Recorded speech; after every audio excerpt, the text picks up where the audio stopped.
Welcome to Sam Outside. I'm Sam and I'm outside, out on a nature walk, but also discovering a little bit of, we'll call it local history.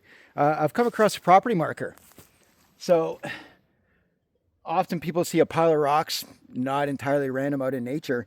And, the first thing that we associate that with would be, a grave.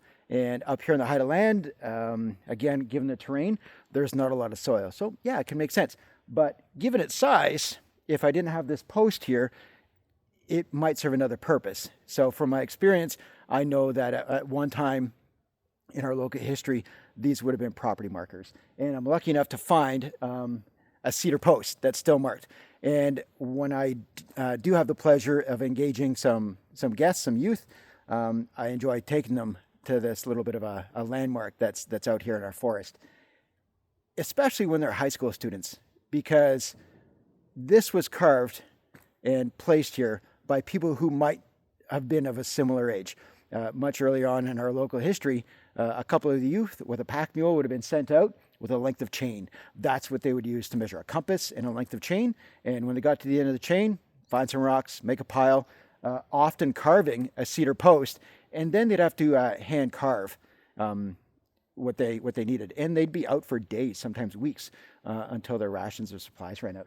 And not so very far away from this property marker are some other points in the forest where I see and I can use modern property markers. One of them done the turn of the century using lasers and surveyors.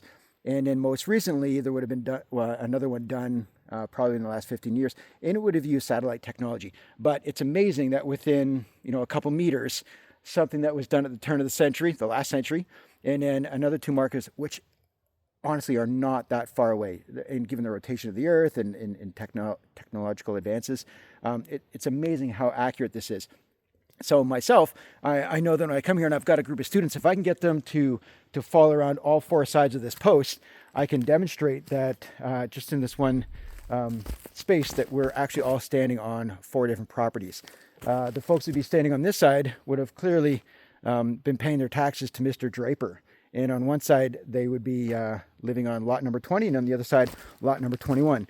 And then as I round the post, this clearly belongs, this side of the property belongs to Mr. McCauley. And again, they would have either been owning lot number 20 or lot number 21. So amazing to see how much work it would have taken a group of young people with a length of chain and a compass to walk out, depending on the time of year, and it would have been accessible. So we're probably talking early spring, bug season, right? There would have been a little more wildlife. There would have been other factors at play, but they would have had the experience and the resources and the support and the incentive of their job to come out, pile rocks, which probably were not easy to find, bring them up this hill, which would not have been easy, and to carve a post and make sure that they were doing the best they could to make sure that the properties were as equally and properly measured as it could be. So a teaching point that I like to share with our guests on the property when I find time,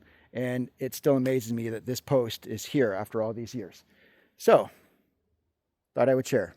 Not part of my usual forest therapy or guide to walking, or nature connection, but it is an opportunity to find a wonder, although human-made, out here in the middle of literally nowhere. All right, thanks for watching. Appreciate you. I'll talk to you again soon. Bye-bye.